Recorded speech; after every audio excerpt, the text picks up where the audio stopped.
Hi, my name is Nancy Turner. I am the library paraprofessional here at Tussing Elementary. I am here to read one of my favorite Christmas stories. I hope you like it as much as I do. The title of my book, Problems at the North Pole. After Santa Claus delivers all the presents on Christmas Eve, he returns to the North Pole to celebrate. On Christmas Day, he and Mrs. Claus, the elves, and the reindeer open their gifts. Then they relax and enjoy a delicious lunch. For dessert, Mrs. Claus prepares her special plum pie, Santa's favorite dish. She knows he is sure to take a second slice or even a third, so Mrs. Claus bakes plum pie only on Christmas because Santa does have a bit of a weight problem. Mrs. Claus checks her supplies for making candy canes and baking cookies. Let me see, she says. I'll need 10,000 tons of flour, 30 tons of sugar, 30 gallons of vanilla, 600 pounds of cinnamon, and 200 truckloads of chocolate chips. The elves sweep the workshop and they sharpen their wood carving tools. They order thousands of needles, miles of thread, stuffing for dolls, wheels for bicycles, blocks of wood, and gallons of paint in every color. The reindeer jog around the track and practice leaping high into the air. They know they must keep in perfect shape for their once-a-year trip. At his office, Santa reads the mail and updates the list of children's names. Some people think that Santa still writes his list by hand, but he no longer does that. His secretary, Ms. Bumby, now enters all information into his new computer. And no matter what that popular song says, Santa doesn't have to check his list twice. The computer has a super spell check and a speedy zip code finder. Everyone at the North Pole works very hard all year long. They know how important it is to have everything ready by the next Christmas Eve. This is until last year. Last year, something terrible happened. The problem began on a cold, cold morning in late November. As Santa was reading his mail, he discovered a colorful folder that read, "Escape from the cold. Fly to Hawaii for half the price." Santa always liked to find a good bargain, and he loved sandy beaches and sunny skies. He could almost feel the warm sunlight on his face and hear the ocean waves splash against the shore. Suddenly, a blast of cold Arctic wind hit against the window and made Santa shiver. Right then and there, he decided he had to go to Hawaii. Without telling anyone, he wrote a check and mailed it out that very day. Mrs. Claus soon noticed that Santa had something on his mind. Each day when she said, "Good morning, Santa," he would smile and reply, "Aloha." The elves also noticed that Santa was acting strangely. Several times a day, they saw him suddenly start to wiggle back and forth. They wondered if Santa was shivering from the cold or if he was trying to learn the hula dance. Even Ms. Bumby noticed Santa's strange behavior. Before she could open the mail each morning, he would rush in and rummage through the stacks. He seemed to be looking for a special letter. Before long, that special letter had arrived. Santa ripped open the envelope and looked inside. Then he yelled, "Ho, ho, ho!" and ran straight to his house. "The tickets are here," he shouted, holding them out. "Get ready, Mrs. Claus. We are going to Hawaii for a vacation." "Have you lost your mind?" she exclaimed. "We can't take a vacation. There's too much work to be done." And then something happened that had never happened before.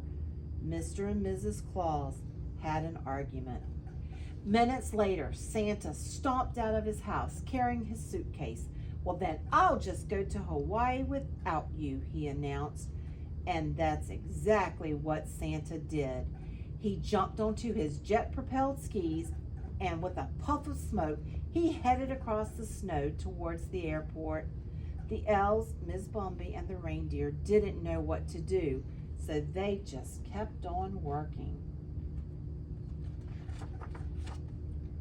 When Santa got off the plane in Hawaii, girls in hula hoops slipped flowered lace around his neck, and they greeted him with the one word he wanted to hear, aloha.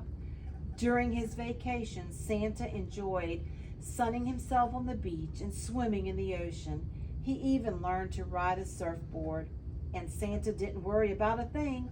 He was sure that Mrs. Claus and Miss Bumby and all the elves and reindeer were busy getting everything ready for Christmas. But back at the North Pole, things were not going as Santa had imagined. After Santa had left, Mrs. Claus did not come out of the house. She even stopped baking cookies for the elves. The elves began to worry about her. After a few days, one of them tiptoed to the house and peeked through a window. He could hardly believe what he saw. There sat Mrs. Claus in a comfortable chair. She was wearing a swimming suit, sipping lemonade, and reading a book. When the other elves heard that Mrs. Claus wasn't working, they decided they would not work either. Instead, they played video games all day long. And at night, they stayed up late playing dominoes and eating popcorn. When Miss Bumby saw no one else was working, she stopped opening the mail. All she did was watch her favorite soap operas on the television. When the reindeer found out that Mrs. Claus, the elves, and Miss Bumby were not working, they stopped doing that daily exercise routine. Instead of running and leaping, they listened to music and munched on cinnamon cookies. They grew lazier and fatter by the day. If Santa had known that all work at the North Pole had come to a complete stop, he would have taken the next airplane home. But Santa did not know. When his 2-week vacation ended, Santa flew home on Arctic Airlines. He was eager to see the new toys the elves had made, and he hoped Mrs. Claus had forgotten all about their argument.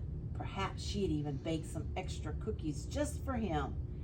As he skied away from the airport, he felt a sudden rush of the Christmas spirit. He sang Jingle Bells all the way home. But when he reached the North Pole, he was surprised to find that no one was working. The reindeer were not running on the track, the elves were not carrying boxes to the warehouse, and he didn't smell cookies baking either. "What's going on here?" he demanded to know as he entered his house. "Oh, you're back," Mrs. Claus said. "Did you have a nice time on your vacation, dear?" "Well, why isn't everyone working?" he asked. "We decided to take a vacation too," she replied. Santa's tan face turned a deep red, and he walked straight to his office. Mail was stacked high in every corner. Miss Bumby, of course, was not at the computer. She had gone home early. For a long time, Santa sat at his desk and thought about the problems he had caused. He knew he had no one to blame but himself. The next morning, Santa called a meeting. "Christmas is only 2 weeks away," he said. "I don't think we can finish all the presents in time. We'll just have to announce that there will be no Christmas this year." "We can't do that," Mrs. Claus exclaimed. "Just think how disappointed the children will be." "I know, but what can we do?" said Santa. "I'm willing to work overtime," said Miss Bumby. "We'll work double shifts," the elves volunteered. "I'll heat up the extra ovens," Mrs. Claus said, and the reindeer stretched their legs and began doing knee bends. "Okay," Santa agreed. "If we work day and night, perhaps we can save Christmas after all." So everyone went to work immediately. The elves hurried to the workshop and started the toy making machines. Mrs. Claus lit all the ovens and mixed up huge batches of cookie dough. The reindeer jogged, jumped, and leaped. They took turns bouncing on the trampoline, and they did aerobic dancing to shake off the extra pounds that they had put on. Ms. Bumby quickly opened the mail and began adding more children's names to Santa's list. Santa was busy too. He helped the elves make the toys. He helped Mrs. Claus decorate cookies and stripe the candy canes. He rubbed the reindeer's sore muscles with liniment and turned on the jacuzzi. And he helped Ms. Bumby check the computer printouts. By working day and night, the elves finished all of the toys by Christmas Eve. Mrs. Claus filled her pantry with mounds of goodies to stuff in children's stockings. Miss Bumby completed the list of names, and the reindeer were in perfect shape and ready to make their long journey. But there was still one problem. When Santa put on his red suit, it didn't fit. "Oh no," Mrs. Claus gasped. "You lost too much weight while you were in Hawaii. Now your suit is way too big."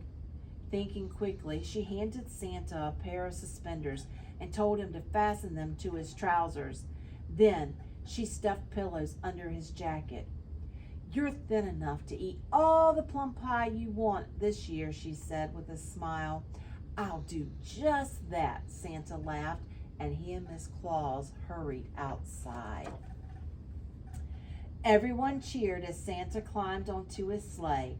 He cracked his whip and yelled, "On Dancer, on Cupid, on Donner and Blitzen and all the rest of you. We're off." Proudly wearing their new Reeboks, the reindeer scattered the snow as they raced across the ground. Then, with a mighty leap, they sprang into the air, taking Santa and his sleigh full of toys over the treetops and into the starry night. You can be sure that no one at the North Pole will ever forget that year that they almost missed Christmas. And Santa has promised that he will never again take a vacation during the winter. But to make certain that Santa keeps his promise, Mrs. Claus has given special instruction to his secretary. Each morning, Ms. Bumby is to remove all vacation folders before Santa sees the mail. And that is the end of Problems at the North Pole. Make sure you go and you like and share the YouTube videos so that Tussing can win this contest. Thank you so much. Have a Merry Christmas and a Happy New Year.